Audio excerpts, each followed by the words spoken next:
Ladies and gentlemen, welcome again to another fine episode of The Ferris Wheel.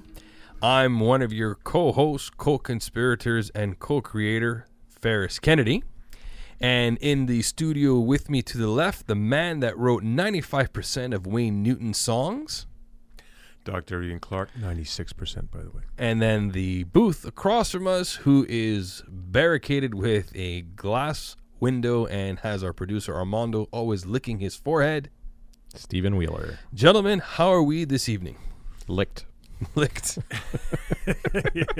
Excellent. What's going on in that booth anyway? They've stripped down again to their Speedos.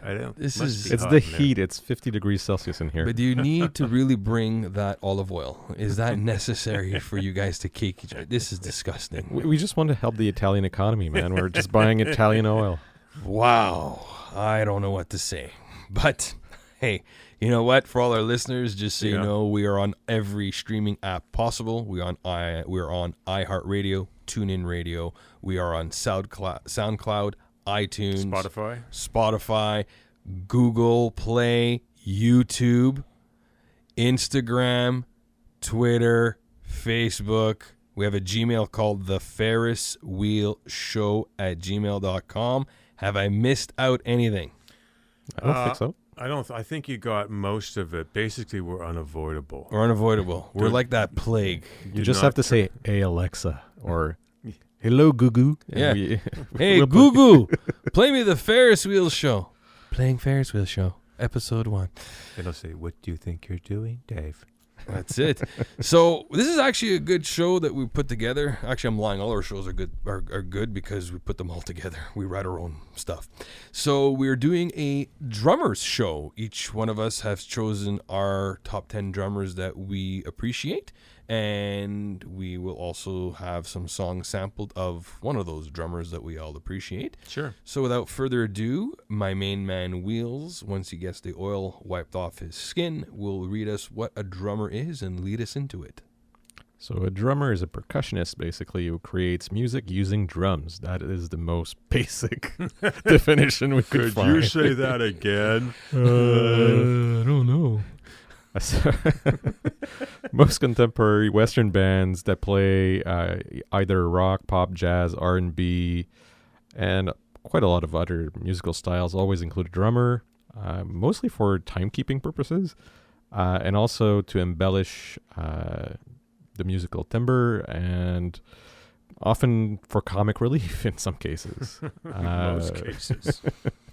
So the drummer's equipment include a drum kit, can also be called a drum set or a trap set, which includes various drums, cymbals, and an assortment of accessory hardware such as pedals, standing support mechanisms, and drumsticks. And a bag of Bolivian marching dust.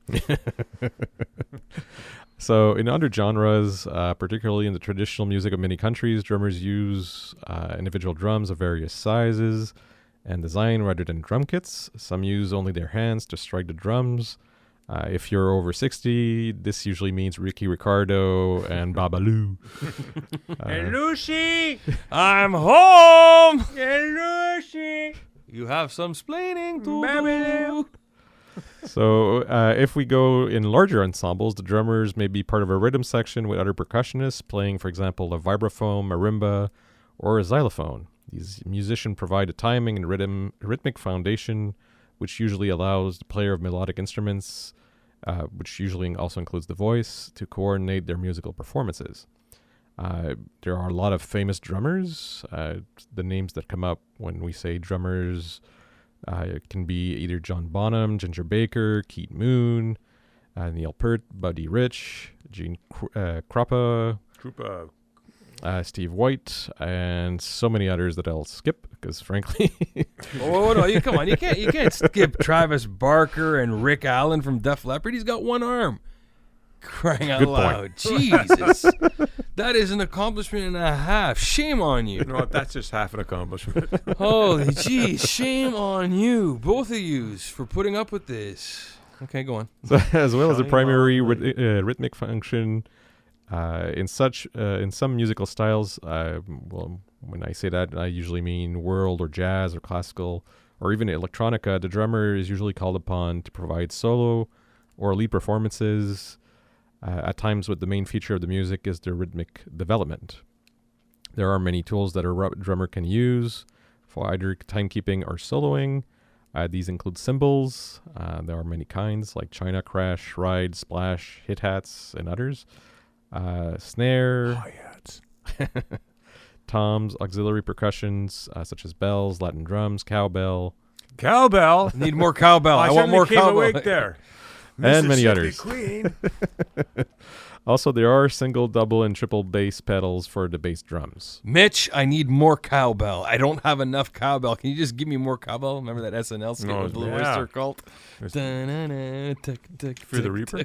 Yeah. So, Wheels, go ahead. Okay, so my first one, I think surprised you, my friend, Meg White. I did. I totally forgot about her. I put her on because she has a really idiosyncratic kind of a sound. It's really primal. And it really, it created a great appeal to the White Stripes sound. Well, she had to fill out a lot of space. It wasn't a big band. It wasn't a big band, too. Well, it's a two-man act. Well, Two people. two people. Two people. Sorry, two-sibling act. No, they're not actually siblings. They were married. Oh, were they? I thought they were brother and sister. No, they're a couple. No, Well, they were a couple. Yeah, but I didn't know they were married. Oh, interesting. Oh, okay. Thank God they're not brother and sister. That'd be weird. That's very funky. So most people knew her because of the candy-colored outfits and stripped-down blues to rock stardom that they had in the early O's. But if you listen to tracks like Dead Leaves and The Dirty Ground or Blue Orchid, she's insanely alive on those tracks, and she has really like this stomp kind of sound that really define the White Stripes. To a great extent, I think Jack White recognized it, and he said about her that she was the antithesis of a modern drummer. She has like a childlike fascination with a lot of things, and she can be easily inspired and find a lot of things incredible, which is a good thing. It just shows that she's very open-minded, which can also create new sounds. So that's why I put her on my list. All right. My second person on the list is Ralph Molina, who was a great collaborator of Neil Young for a long time, actually for the last 50 years. He told them, "Don't sing, Neil." And to show how old their friendship is, they met during the Buffalo Springfield days. He was a member of the Rockets. And basically, Crazy Horse, for those of you who don't know, is the band that Neil Young created for him to be loud.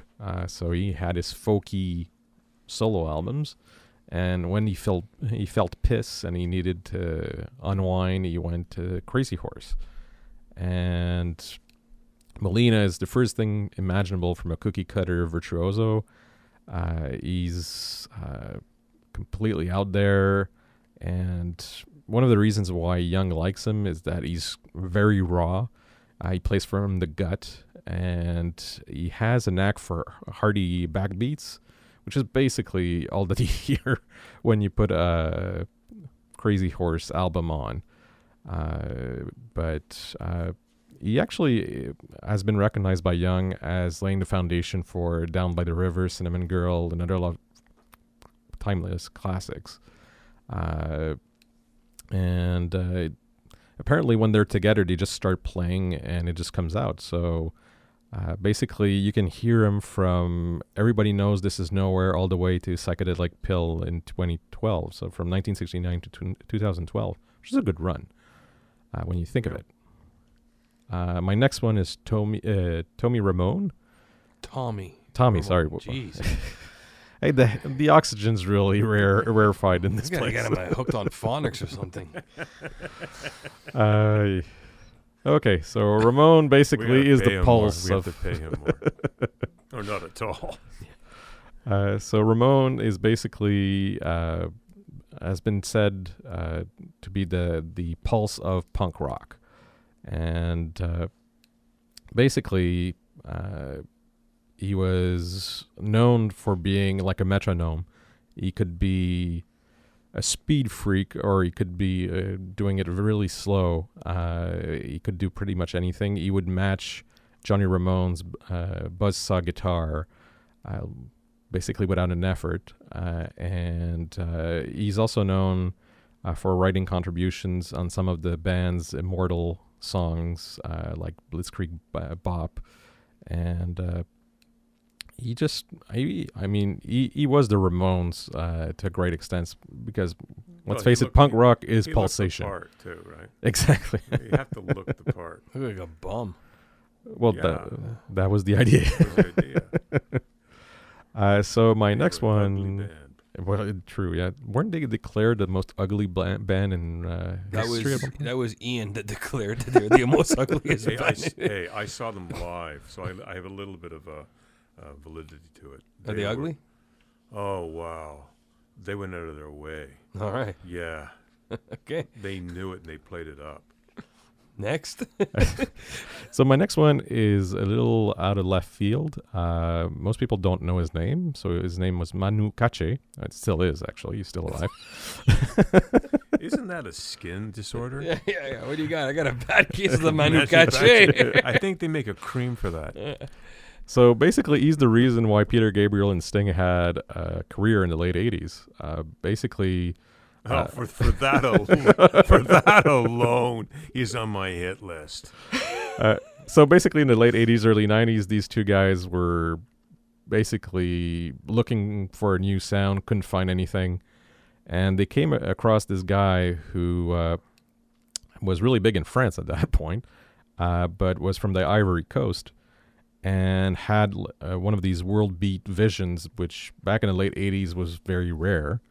You have to remember, in the late 80s, world music was not a category of music. It was just something you barely could find in a record store. And he brought some West African pulses to Gabriel's In Your Eyes. He also brought some trip-hop groove to Digging in the Dirt. And he helped Sting through Englishman in New York, basically... telling him, okay, so we'll use a little reggae light, a jazz break, and some mid-'80s hip-hop boom to basically get through what was a really boring song at that point.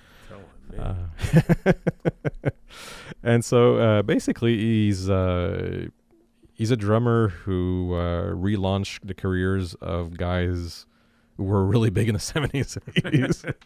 So you either take it with a grain of salt or... He brought back the dead, I guess. Exactly, yeah. He's a magician. So my next one is Amir Thompson, better known as Questlove. I got Questlove. You know, he's got like the biggest vinyl collection in his New York City apartment. Really? Yeah, it's... at least, 1,000? Oh, yeah, I think... something crazy like that. I think there's something like 100 LPs just in his bathroom alone. Yeah. Yeah. When does he have the time? I don't know. He's got a ton of it, though. And I think he's a DJ also in his spare time, which I have no idea where he takes the spare time. But so he's a super producer, amongst other things. He's an author. He does of course, he's a talk show band leader.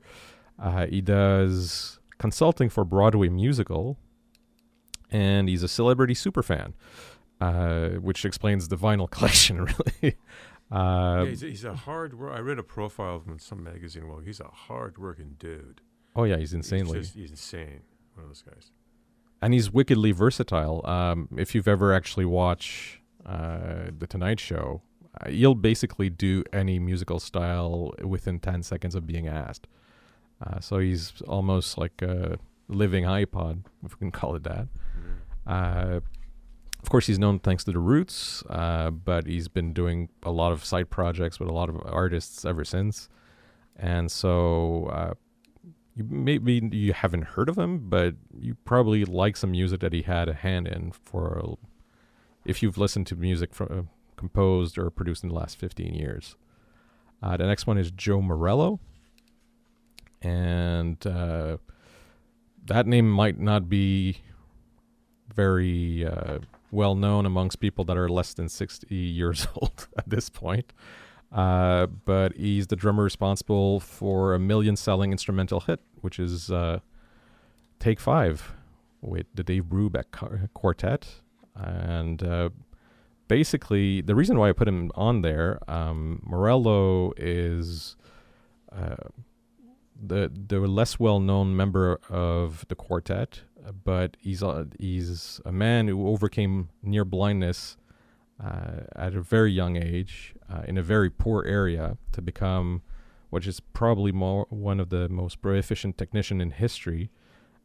He recorded with Brubeck, but a lot of other jazz greats, and he spent basically his entire life outside of the recording studio giving drum education to young musicians and writing what became like textbook, which is called Master Studies, about percussions. So, by the way, it's one of our little micro trivia.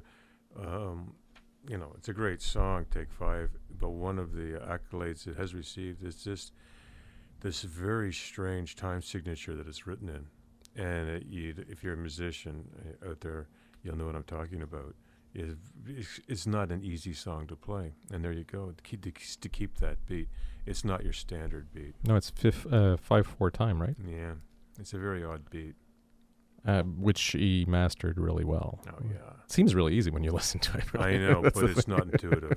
It's not. So my next one is probably the best-known drummer-singer, Phil Collins.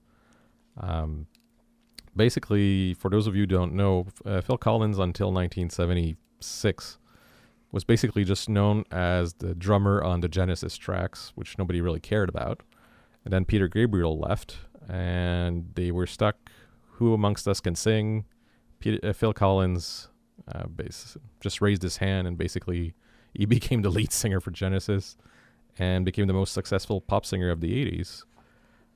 He worked with some of the groundbreaking acts of the 80s like Brian Eno, the Jazz Fusion Collective Brand X, and of course Genesis all through the 80s.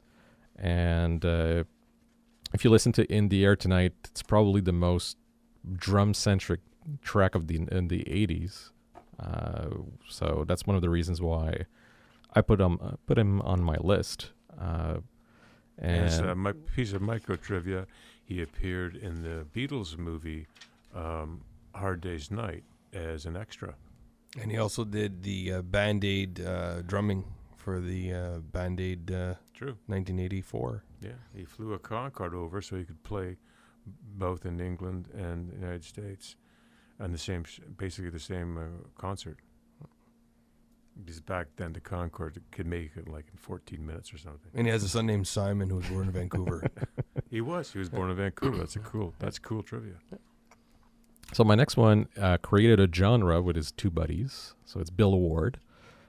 Bill Ward was member of Black Sabbath, and basically a lot of what we associate with heavy metal comes from his collaboration with Tony Iommi's iconic riffs. He's basically the timekeeper of Black Sabbath and the source of a lot of the strength of their sound, especially in the early albums. And he's been basically a little ignored in the last few years, especially with the reunion. But let's face it, it's not every day that you can say a drummer created a musical genre with his two old buddies from school. So that's why he's on my list. Mm-hmm. And the last one is Levon Elm, who, let's face it, thanks to him, The Night They Drove Old Dixie Down became a classic thanks to this man. And just for that one alone, I think you'll stay in the history books for a long time. He was backing Bob Dylan for a long time with the band. You can actually see him in the Martin Scorsese film The Last Waltz. Not necessarily the nicest man in the world. No wonder. I mean, for a long time he was Ronnie Hawkins' drummer. In fact, there's pictures you can see where he's in a suit. This skinny kid from Arkansas, And he paid his dues. Boy, you can hear it in his voice. And Levon Helm's drumming is kind of subdued, too. Never, great flourishes. But you try singing those songs and playing the drums at the same time. Not easy. And my last one is Lars Ulrich. Oh, his father and grandfather were both tennis players. It's true. He was supposed to be a tennis player, and he decided to go to music. Oh, what good fortune that was for us all. And also, well, basically, you cannot think of Metallica without thinking of him. You sure can't. Or Napster. Yeah. Uh, Hothead. He's a pioneer, really, of fast trash drum beats, especially in the early songs like Metal Militia from Kill 'Em All or Fight Fire with Fire from Ride the Lightning. I mean, he's been considered influential due to a lot of the popularity of his band, but let's face it, without his drum technique, Metallica would just be another metal band from the 80s, which probably would have been forgotten. But thanks to a lot of his talent, he has kept the band in the forefront of that genre for the longest time. So that's my list. Yeah. Phil Collins is a dictionary. Collins Dictionary. Is that his? Yeah, and he had some spare time in the 90s when he wasn't drumming. Yeah. And Well, I think he had a lot of spare time. he had a lot, too much. So, moving along, Dr. Clark, you're the next contestant on The Price is Ferris wheel. Wow. It feels so great to be here in sunny Los Angeles, which is where we do this show, actually. Burbank, but yeah. In Burbank, California. How do you pick drummers? It's one angle I took was this, and it's fairly consistent. If I remove the drummer, and Wheels got to this, if I remove the drummer from the band, what would happen? Would it even be noticed? So that's one angle to it. The other angle to it is called technical proficiency, And in rock and roll, often there's not a lot of technical proficiency on anything. And when I get into studio drummers, studio musician drummers, guys that are hired out, technical proficiency is the ultimate trait. So let's kick it off with a guy you might have heard of with a band called the Beatles, Ringo Starr. I never heard of him. No, he's obscure. And real name Richard Starkey, of course. Okay, creative, but not technically great. But when you listen to songs like Rain and Ticket to Ride and Come Together, well, you realize the importance of the drumming. He is the glue. He holds it together. And how many people have asked, would the Beatles be the Beatles without Ringo? Well, probably not. Direct logic tells you that, right? That he was one of the four that made them what they were. So he was the soul in many ways. But a micro trivia, Ringo quit the band in 1968. And I think McCartney especially begged him, and he came back. And I think they made be Hey Jude about that time. So, but he actually quit the band. Ringo, about 64, in a famous interview, this is how, kind of detached these guys were from their own fame. So some reporter asked him, what are you going to do when it all ends? He said, I'll probably become a hairdresser. And he meant it. They didn't know how long it was going to last. Now, of course, we think the Beatles. Anyway, Ringo Starr, very creative drumming. Again, listen to Ticket to Ride alone, which of all people Buddy Rich liked. Buddy Rich didn't like anything. Next guy up for me is this obvious, Keith Moon of The Who, the late, great Keith Moon. Died in 78, if I recall. Technically really sloppy.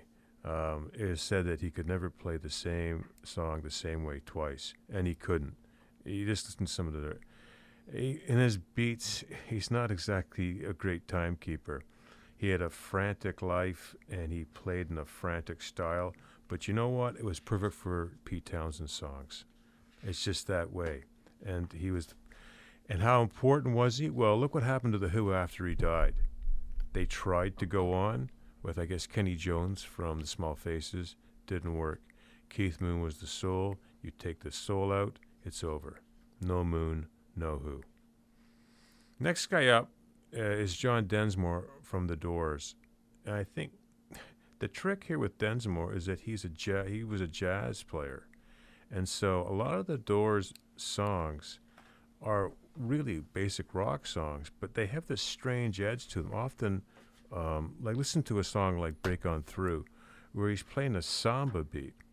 It's very odd. Jazz stylings, Latin flourishes. No John Densmore, no Doors. It wasn't just Jim Morrison. Next one, pretty obvious, but it has to be said, John Bonham of the band Led Zeppelin. Jimmy Page wrote heavy rock songs, and he needed a heavy drummer. So listen to When the Levee Breaks, Kashmir, or Moby Dick. These are John Bonham songs. And what happened when he died? Wisely, Page, Plant, and Paul Jones pulled the plug. It was over. That was the end of Led Zeppelin. You can't get another drummer. He was part of the band, and he was that important. Next guy up, Charlie Watts of a band called the Rolling Stones. Rock steady. In fact, Keith Richards is quoted as saying, when Charlie quits, we all quit. And he's just a drummer. Who else would say that? But he was remains the soul. Listen to a song like Monkey Man or Honky Tonk Women, you realize the importance of Charlie Watts and the Rolling Stones. Next up, Ginger Baker of Cream, and other bands too, but you probably primarily know him as Cream. It's rare that drums are as important as the bass and rhythm lead guitars, but with Cream, three guys filling up a stadium rather, he was important. The first guy to really get into what became known as international music. He was into strange beats in the mid to late 60s that no one was doing. Most drummers just didn't do stuff like that. He was taken off to Africa with the tape recorder. Next guy, unexpected, but I've seen him a few times live, and that's Clem Burke from the band Blondie. He gave Blondie authenticity, and he made them more than really a clever novelty. He's a great player, from punk to new wave to disco. He was and remains the real thing. A lot of high energy to Clem Burke. The next guy up was a studio musician, Jim Gordon. He played on an album called Pet Sounds, you might have heard of. Played on with the Byrds, the Everly Brothers, Frank Zappa, Traffic, George Harrison, Delaney and Bonnie, and of course, a well-known guitar player named Eric Clapton. He played on Derek and the Dominoes. He was one of the Dominoes on the album called Layla and other assorted love songs. And in fact, he co-wrote Layla. This is one of the greatest rock songs of all time. Enough said. I'm going to go Canadian with the next one, Neil Peart. Drummer, primary lyricist for Rush. Neil Peart was inducted into the drummer, I guess they called the Modern Drummer Hall of Fame in '83. He was the youngest guy ever inducted. He's very technically proficient, known for his creativity and stamina. And the last guy I have is a guy named Hal Blaine, and you might know him from videos on the Wrecking Crew, but this guy is unbelievable. He's played with so many people and influenced so many songs. I'm going to read you now a partial list of the people Hal Blaine has appeared with. And you might want to go out and get take-in dinner, because this could take a while. No, it's a lot. I'm going to have to take a deep breath. Okay, this is who Hal Blaine has played with. America, Paul Anka, The Association, Frankie Alvin, Hoyt Axton, The Beach Boys, Graham Bond, Pat Boone, The Byrds, J.J. Cale, Glenn Campbell, Freddie Cannon, Captain Tennille, The Carpenters, Mel Carter, The Cascades, Johnny Cash, Roseanne Cash, Ray Charles, Cher, Petulia Clark, Leonard Cohen, Sam Cooke, Crystals, Bobby Darin, Neil Diamond, Dwayne Eddy, Everly Brothers, Jose Feliciano, Connie Francis, Leslie Gore, Grassroots, Albert Hammond, Emmylou Harris, Richard Harris, Thelma Houston, Jan and Dean, Jane and the Americans, John Lennon, who's that? Jerry Lewis, Jackie Lomax, Love, Mamas and Papas, Henry Mancini, Who else? Anne Margaret? Interesting. Dean Martin, The Monkees, Jack Nietzsche, Roy Orbison, Elvis Presley, Gary Puck and Union Grab, Paul Revere and the Raiders, Ripcords, Johnny Rivers, Tommy Rowe, The Ronettes, Diana Ross, The Sandpipers, Paul Simon, Simon and Garfunkel, Frank Sinatra, Nancy Sinatra, Sonny and Cher, Dusty Springfield, and Steely Dan. So he's got a bit of experience, I guess. That's my 10. Well, everything you've recommended to myself thus far throughout our friendship, I don't disagree. Hey. There's one song I disagreed. It was on our Canadian show. And I told you that at a restaurant. And you're like, and it's funny because my father actually likes that song. What song is that? Four Winds, Ian and Sylvia. Strong winds that blow. I know. It's such a folk song, and you want to hit someone in the head with a 4x4, but it's hey, Neil Young covered it. And it inspired an entire movie, A Mighty Wind. Or Spinal Tap, Break Like the Wind. I know. Sniff the glove. Sniff the glove. So, well, I guess. What have you got on your plate over there, Mr. Kennedy? Well, Mr. Reverend Clark, as now you have to be referred that because apparently someone's stealing your name. Yeah, that's appropriation, by the way, cultural appropriation. So, obviously, no surprise on my list. The first one here, David Grohl. Oh, my God. David Eric Grohl, as his mama called him. Multi-instrumentalist and founder, frontman, and lead vocals for the Foo Fighters. Grohl was the longest-serving drummer for Nirvana. He replaced Chad Channing in 1990 and moved on till 94. Before that, he was the drummer for a band called Scream, and he was only 17 when he started drumming. He has written and produced all music on the debut album for the Foo Fighters. He's also part of a supergroup called Them Crooked Vultures as a drummer and singer, songwriter. Thank the Lord, because the other two guys are not that talented. And he has made Taylor Hawkins, who is the current drummer of Foo Fighters, the drummer he is today.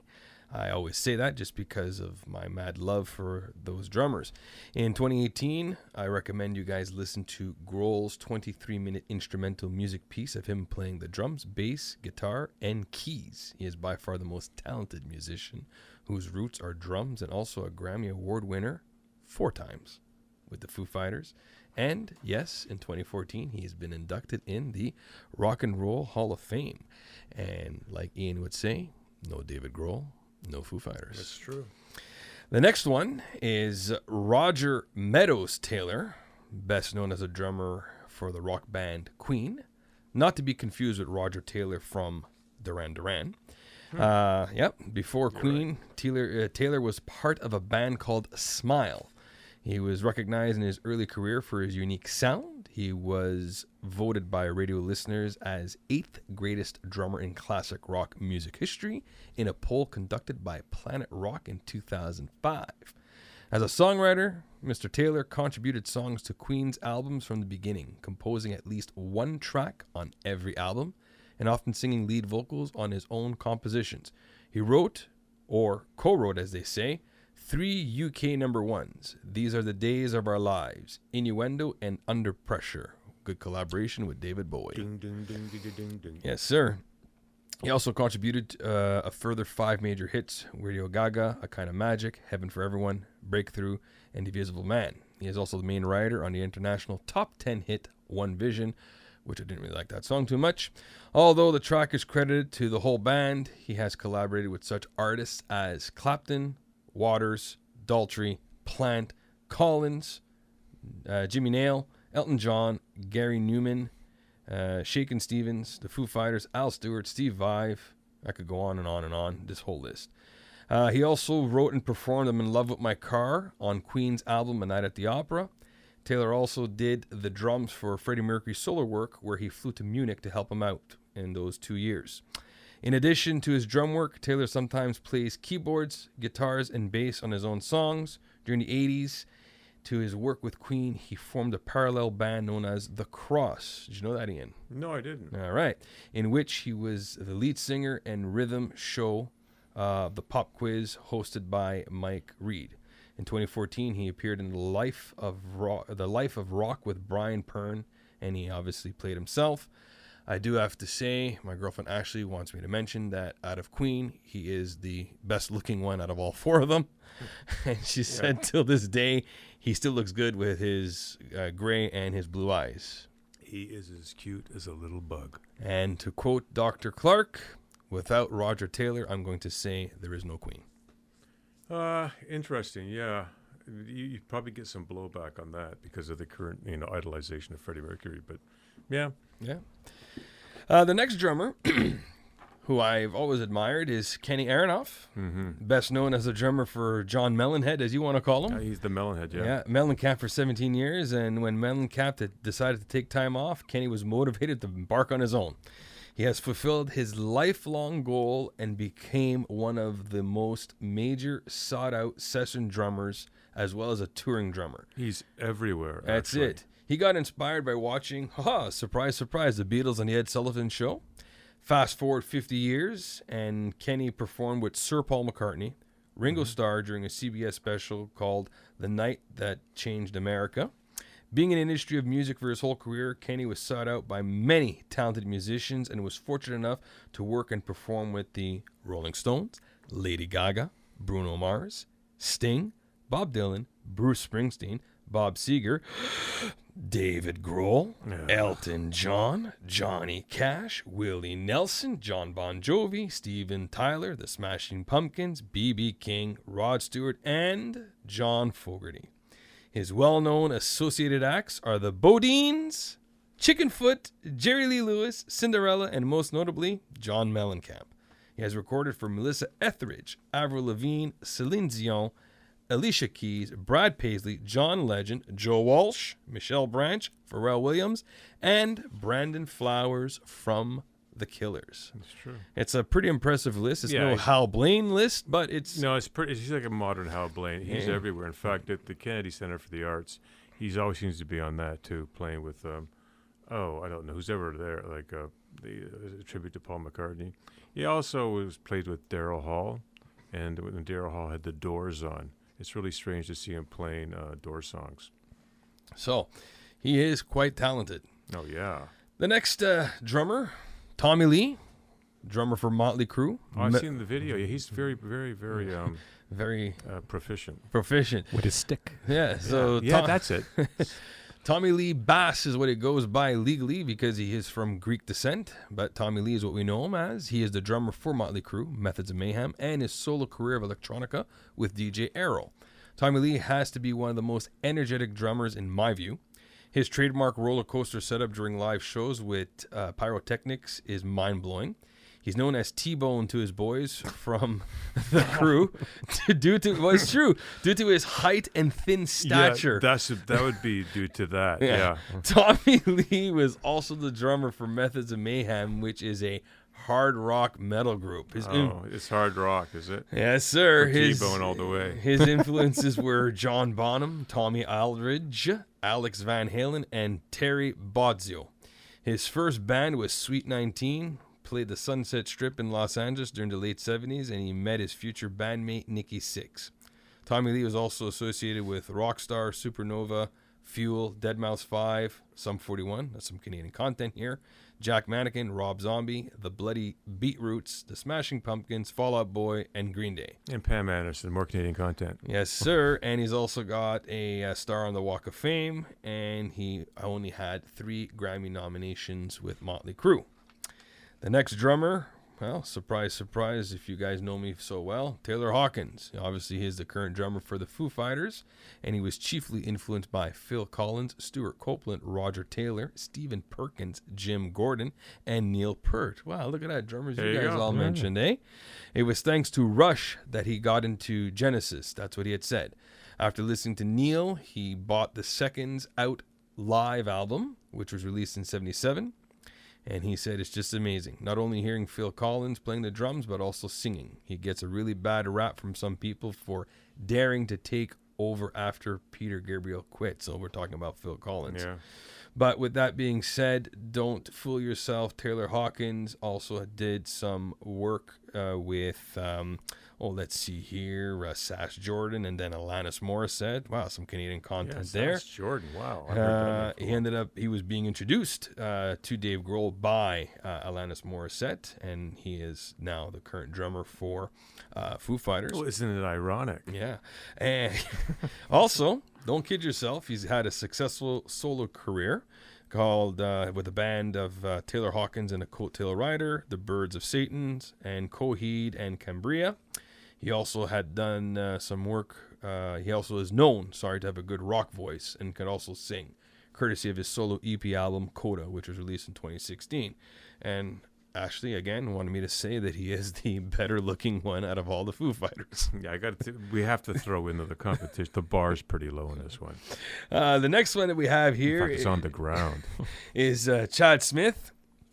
Widely regarded as one of rock music's best drummers, Spin magazine has placed Smith at number 10 on their 100 greatest drummers of alternative music in 2013. Besides being regarded as Will Ferrell's resemblance, Chad has been the drummer for the Red Hot Chili Peppers since '88. He is also the drummer for the hard rock supergroup Chickenfoot, and is also the drummer for the all-instrumental Chad Smith's Bombastic Meatballs, who formed in 2007. Smith's influence are Ian Pace, Mitch Mitchell, Bill Ward, John Bonham, Buddy Rich, Ginger Baker, Roger Taylor, Topper Henderson, Keith Moon, Stuart Copeland, and, Neil Peart. By the way, Chad never did take any formal classes for drumming. He gained his experience by playing in school bands. In 2012, he was inducted in the Rock and Roll Hall of Fame with the Red Hot Chili Peppers. Next on my list, I have Travis Barker, best known as a drummer for the rock band Blink-182. Barker has also performed as a frequent collaborator with the hip-hop artists. He's also a member of the rap rock group Transplants, founded the rock bands Plus 44 and Boxcar Racer, and most recently joined Anti-Mask and Goldfinger. He was a frequent collaborator with the now late DJ AM, and together they formed Travis DJ AM. Due to his fame, Rolling Stone referred to him as punk's first superstar drummer, as well as one of the 100 greatest drummers of all time. He began playing for the Aquabats in '96, but left to join Blink-182 in 1998, which encountered mainstream success with Enema of the State in 1999. So he's got quite a heck of a good career. Yeah, the boy's done well for himself. That's it. And also, besides drumming, he also founded a clothing company called Famous Stars and Straps in 1999. So that's another one. Next one. Wow, Ian, I don't think you hate this guy too much, but it's Larry Mullen Jr. Oh, yeah. Yeah, best known as a drummer and co-founder of the rock band U2. Mullen's distinctive drumming style developed from his playing martial beats in childhood marching bands, the Arton Boys Band. Some of his most notable contributions to U2's catalog include Sunday Bloody Sunday, Pride, In the Name of Love, Where the Streets Have No Name, Zoo Station, Mysterious Ways, and City of Blinding Lights. Mullen was born and raised in Dublin. I'm sure you guys already knew that. And as a member of the band, he has been involved in philanthropic causes throughout his career, including Amnesty International. As a member of U2, Mullen has received 22 Grammy Awards and has been inducted into the Rock and Roll Hall of Fame in 2016. Rolling Stone ranked Mullen 96th greatest drummer of all time. Rolling Stone. They deserve a smack sometimes. Yeah, Mullen and U2 have won more than 60 awards, including the 22 Grammy Awards. And at the Grammy Awards, the band has won Best Rock Duo or Group with Vocal 7 times, Album of the Year twice, Record of the Year twice, Song of the Year twice, and Album twice. And last but not least, one of the best drummers out there, Hector Juan Tico Torres, as he goes by. The best known as a drummer and percussionist and songwriter for American rock band Bon Jovi. In 2018, Torres was inducted into the Rock and Roll Hall of Fame as a member of Bon Jovi. Torres was a jazz fan as a youth and studied music with Joe Morello. Go figure. There you go. In 1969, he played drums for the psychedelic rock band 6 Feet Under.